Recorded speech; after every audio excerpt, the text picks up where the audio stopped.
Hi students, today we are going to learn something about the greatest revolutionary leader of International Congress. That's Subhash Chandra Bose. And he's one of the greatest role in INA and its significance. And also we learn something about his rift with Gandhiji. He's an influential leader, C.R. Das.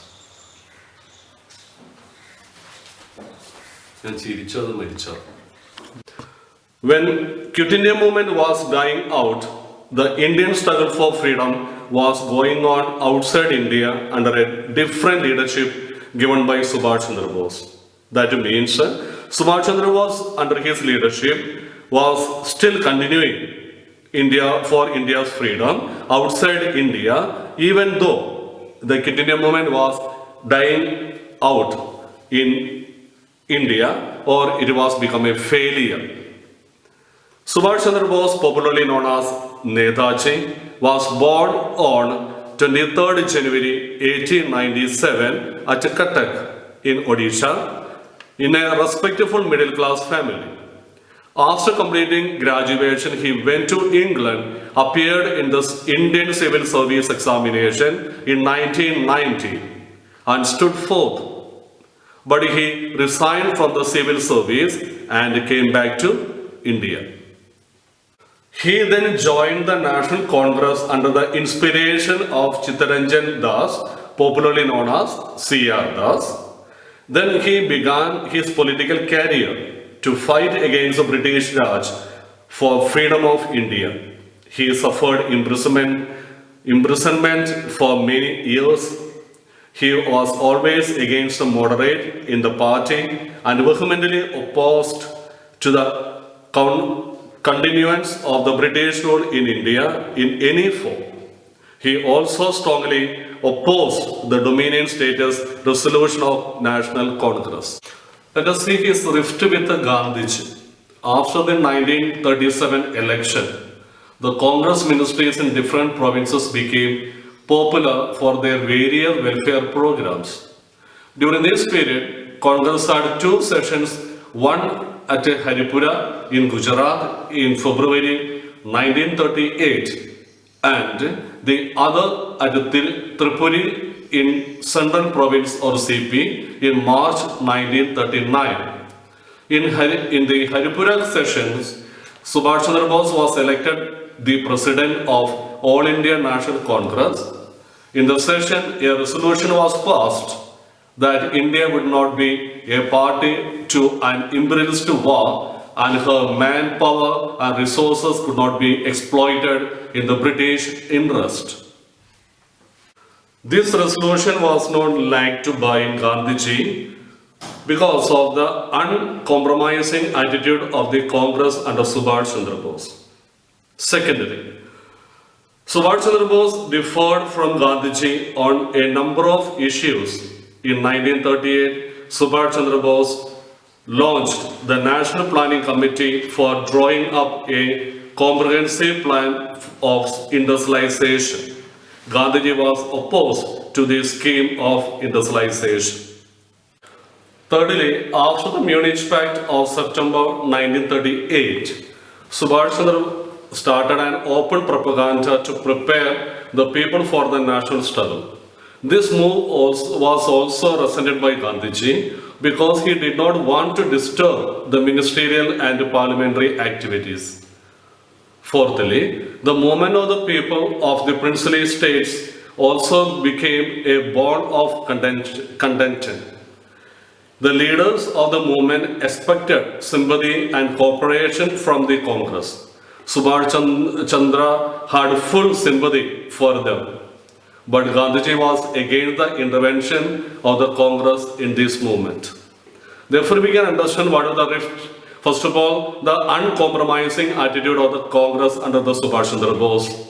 Second one, the National Planning Committee drawing up a comprehensive plan of industrialization because Gandhiji wanted to have a village upliftment. Thirdly, we can see again the preparation of the national struggle during the war, which Gandhiji did not want the ministerial and parliamentary activity should not be disturbed. Finally, we can again see the princely state also become a bone of contention. Contention means the problem. It's become a headache or a not able to solve a problem because the leaders expected a sympathy and cooperation from the Congress. Subhash had a full sympathy for them, but Gandhiji was against the intervention of the Congress during this movement. So these are the rift between Gandhiji and then Subhash Chandra Bose. One, uncompromising attitude. Second one, intercalation planning of Subhash Chandra Bose. Third one, the propaganda of the national struggle. Fourth one is movement of the people of the princely state. All these differences came to a head when Subhash Chandra sought re-election as the Congress president at the Tripura session. Gandhiji now supported Pattabi Sitaramayya against Subhash Chandra. Ultimately, Subhash Chandra defeated Pattabi Sitaramayya by 1,580 to 1,377 votes. Gandhiji now regarded this as his own defeat. After this defeat, Gandhiji, the Gandhian way, made it impossible for Subhash Chandra to function effectively. Problem started in the formation of the working committee. The non-cooperation created such a situation that Subhash Chandra ultimately resigned from the post of the Congress president.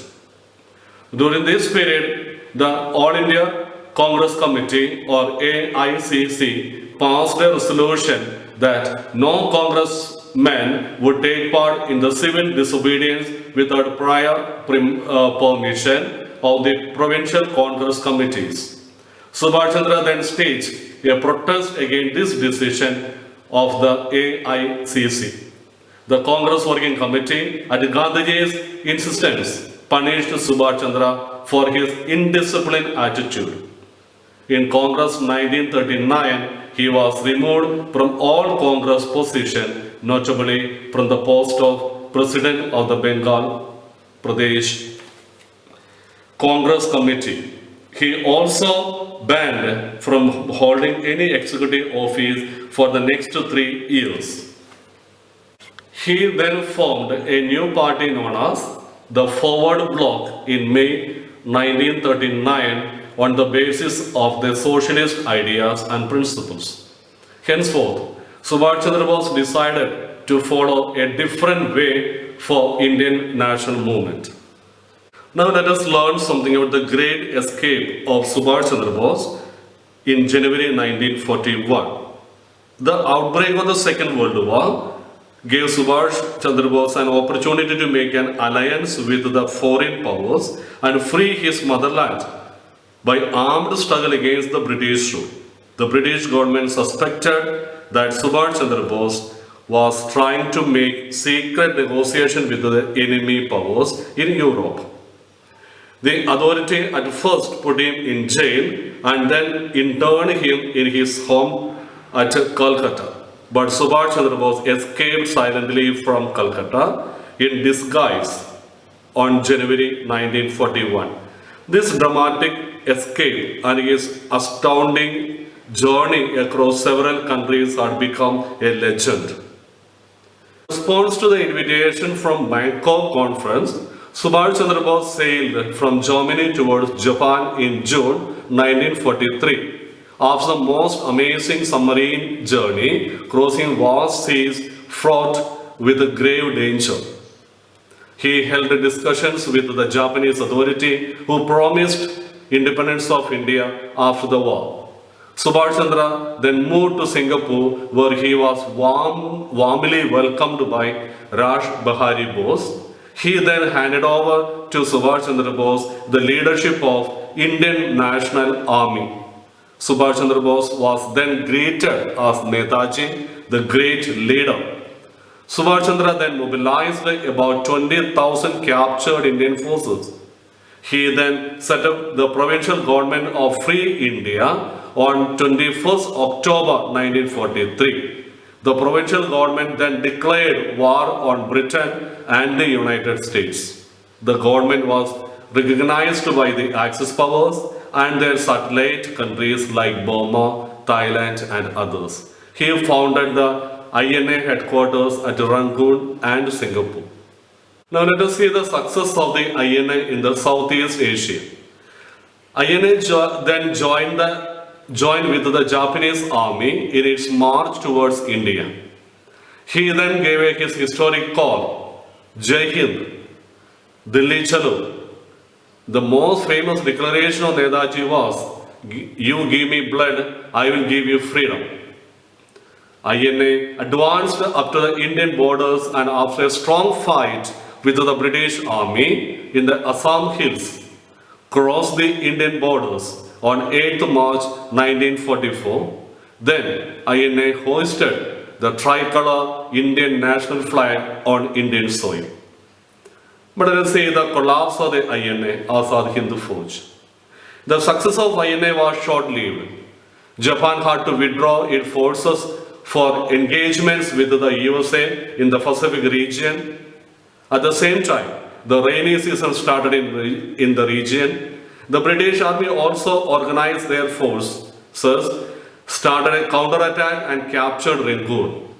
In the INA, soldiers fought heroically, but the collapse of Japan and its ultimate surrender on 15th August 1945 sealed the fate of the INA. It could not stand on its own and too met defeat. The INA soldiers were then disarmed and made prisoners of the war. It is said that Netaji died in an air crash on his own way to Tokyo, but people still refuse to believe this story as it has not been surely proved any way. Even though the INA and Netaji lost their struggle for the India's independence, but the significance had far-reaching consequences on the Indian politics. Let us see which are they and what are they. The heroic struggle of Netaji and the INA occupy an important place in the history of Indian national movement. This had a far-reaching consequences on Indian politics. First, the INA movement had inspired the armed forces. First, they could able to influence or inspire the armed forces. What were the consequences? The naval mutiny of Bombay was direct consequences of the INA movement. Similar movement also started in Calcutta, Madras and Karachi. It was now felt in the British official circle that it would be impossible to hold India by force any longer. That was one of the greatest achievement of INA or Netaji, that the Britishers began to realize that they cannot continue in India by force. The INA and the naval mutiny had shaken the very basis of the British Indian administration. Second one, the workers also demonstrated in support of the naval mutiny. The Bombay CPI called for a general strike and a huge number of workers came out of the factories in support of the Royal Indian Navy movement. Already we have seen that in Bombay the naval mutiny was on strike, and therefore the workers of the factories began to give the support to the Royal Indian Navy movement. Third one, when the first trial of the INA soldiers started in November 1945 at the Red Fort in Delhi, the Indian people for the first time came to know about the heroic struggle of Netaji and the INA. The whole of India protested against the trial of the national heroes. In Calcutta, there were street clashes for continuous 2 days between the police and the students. After this nationwide turmoil, the government announced to try only those INA members who were accused of murder and brutalities only. The British government understood that the trial would produce disastrous result for the Raj. The INA prisoners were ultimately released by the government. So another one, the INA could able to bring some important movement among the people, because when the people began to realize that about the INA and the Subhash Chandra Bose, when these people were being trialed At Red Fort in Delhi, the people began to fought for them and made a clash against the government and the police. Therefore, they again they realizes that it is not possible to do whatever they like it in India, but they have to go with the idea and the wishes of the people. The British Prime Minister Clement Attlee had to say that the British could no longer expect to govern India depending on the support of the Indian Army and police. The INA movement was the swan song of the India struggle for freedom.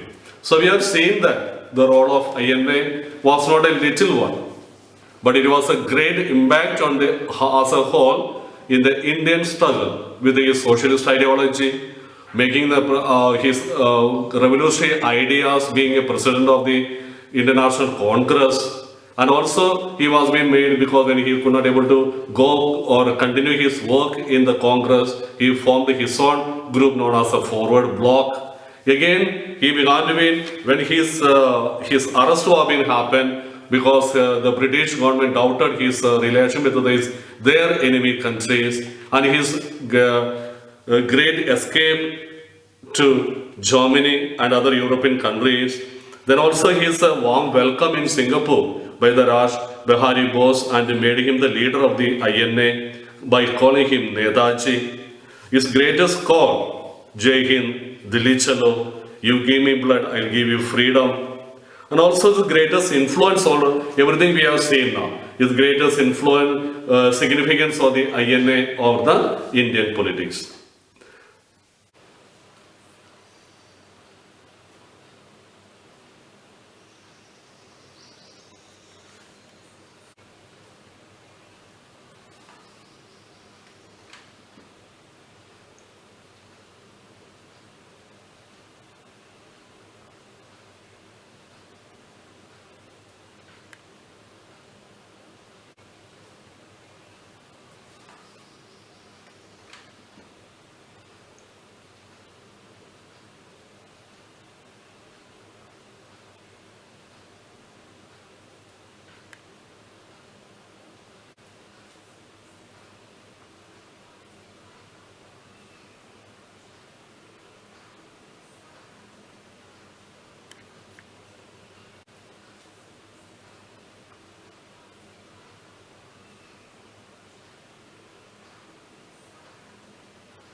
Dear students, today we end up with these topics. So do the activities and assignment that is given. Okay, take care. See you.